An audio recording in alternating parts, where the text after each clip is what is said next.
Okay, so what we just did is we extruded up, but you can also extrude out, so let's talk about doing that.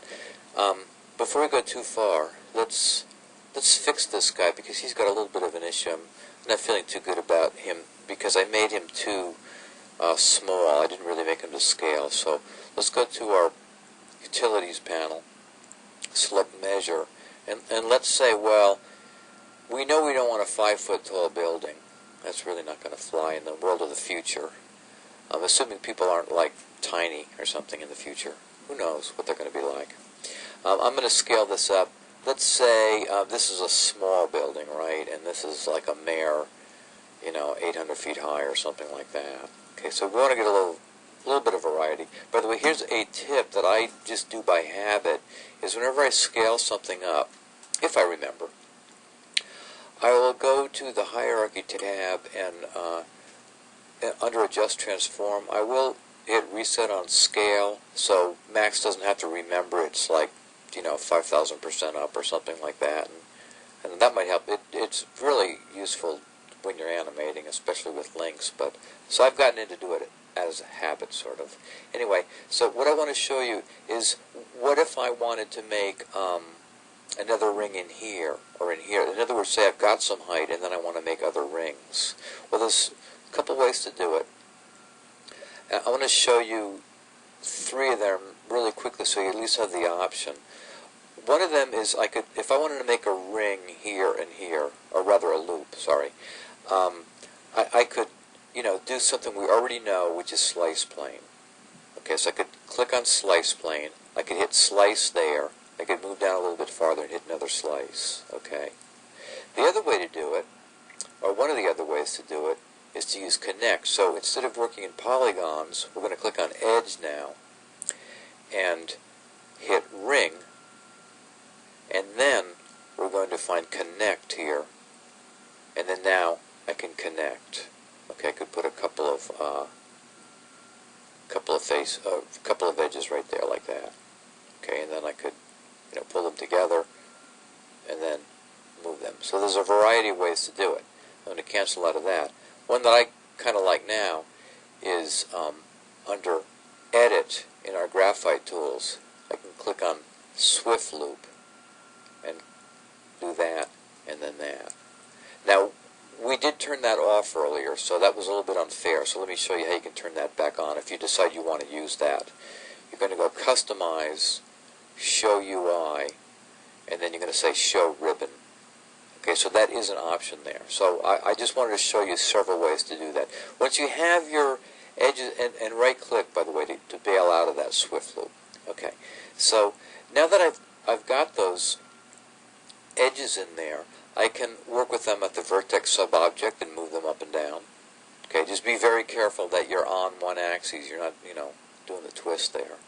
Or you can select on an edge and then hit loop, control-click another one, loop again, and now if Max is smart enough, it's going to detect that, and you're going to be able to move those up and down.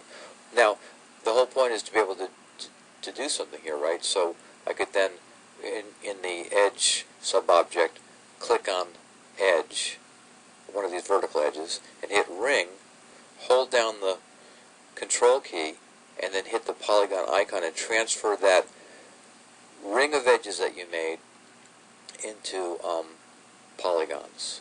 Right-click, and then bevel or extrude. I'm going to just extrude this out, and now the whole secret is basically going to local normal and then pulling that into what you want. Maybe I want a little platform there. Who knows what we want to do? Okay, and then hit check. So I'm just making a strange little building here. And then we always want to sort of check these renders and make sure we don't have any smoothing issues like that. So let's play with this guy a little bit more. Just once again, we're just getting into how you might play with this. Let's say I want some, ring or little wall in here. Let's click on the edge sub-object, click on one of these edges, hit ring, alright? Let's now go to connect, okay? And now I'm just going to, mess around with these numbers a little bit, and I'm going to make a little wall here, okay? going to have 2, and I'm going to move this out so it's a little bit, let's pull these out. I'm bringing this number back here, and then I'm going to increase the distance between them there, hit OK. And again, what was the point of that? Well, I just needed the edges there, so then I could click on one of these edges and hit ring again, back up to here. Control click on the polygons again, transfer to that selection, and then who knows what I want to do. I mean, I could play with it. I'm going to say bring that down, just bring a little trough down there. Again, just having a little bit of fun with this. It's looking okay. Now there's a little bit of a situation here of kind of a low polygon look. So I'm feeling like I'm not that keen on that. I'll probably give it a shot and try something else. So it's a lot of exploration with all this. I'm going to bring a number down here and look for something that works for me. Until I get something that I kind of think is cool. That looks okay. Now there is a little bit of a smoothing issue there, so I'm just going to deal with it. I'm going to click on one of these edges here. Boom. Hit ring. Control click on polygon to transfer that, because that's where my problem was. And I'm going to go down to smoothing, and I'm going to apply 30 on there. Render it again. Now he looks better. Still a little bit low polygon. I could, get into the interior and do the same thing. Ring. Control click polygon. Oops. Right there. And drop down once again. Give that guy 32 because they're not touching. And that looks fine. Okay, it's good for building. Okay. And so let's see what's going to happen if we get ourselves up here and start playing around. Let's click on vertex subobject and control click on polygon. And I'm going to start playing with this quite a bit. I'm going to extrude that back some. Okay. I'm going to inset some. Okay. And then I'm going to extrude up some. This time I'm coming up, not down. Okay. Alright. Now, let's kind of get into the gear-like attribute of this. Let's select all these polygons up at the top here. I'm going to go to the edge subobject. Your trick of the day is hitting ring, and then holding down the control key and hitting the polygon icon. And then finding a tool you want to work with. I'm going to use inset by polygon. Don't want to have it overlap. It's got to have it be a low number. Don't go too far. It could really be an issue, by the way. You do not want to... I mean, it looks kind of groovy and everything to make it do that, but that's like really bad modeling. And in fact, what we want to do is look really close and make sure that nothing's going past the triangle. I think that's acceptable. Drop back down a little bit. And I'm just going to extrude those back a little bit. I think that's what we'll do with that. Yeah, just make something like that. And once again, the whole purpose of this is exploration. It's not for you necessarily to copy exactly what I'm doing. It's to find things that are cool for you, that you want to work on. Okay? I'm going to select the top here again.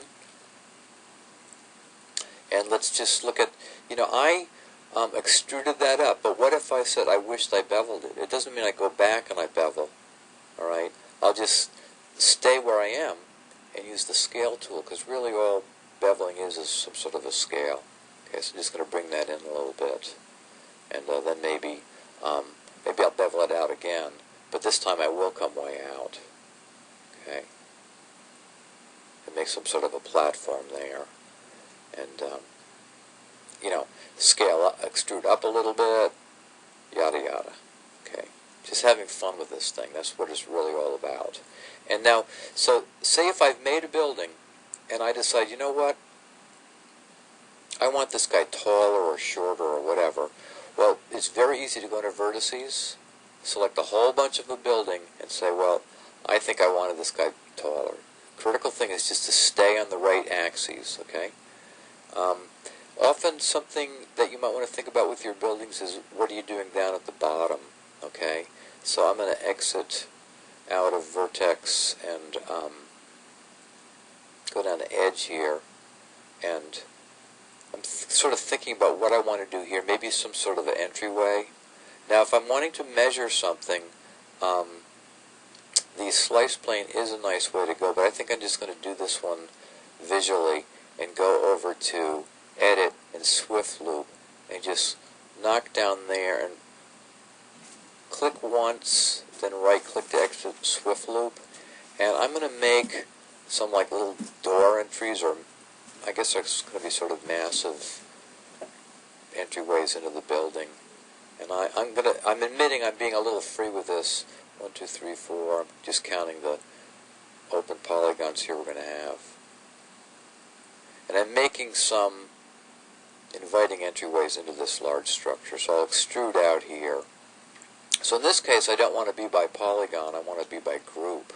Okay? And I pull them out. Hit OK. And then now, you know, in case I didn't want them all being so block-like, I could go to the, let's say, the edge sub-object.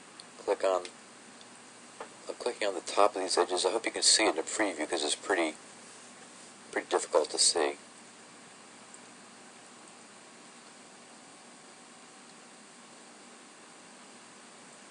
So I've got all those tops selected, and I'm just going to move them down a little bit. Okay, and I'm going to say, okay, that's pretty good. That's not bad for a building that would be off into the distance. You know, maybe I'd want to add just a little bit more, some sort of detail here. Let me show you one other thing.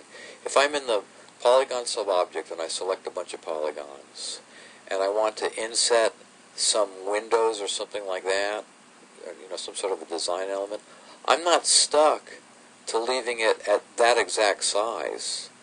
Okay, I can then scale them. So use all these tools together. All right, I don't even need to leave them right there. I could move them. Okay, they could be at the top or at the bottom.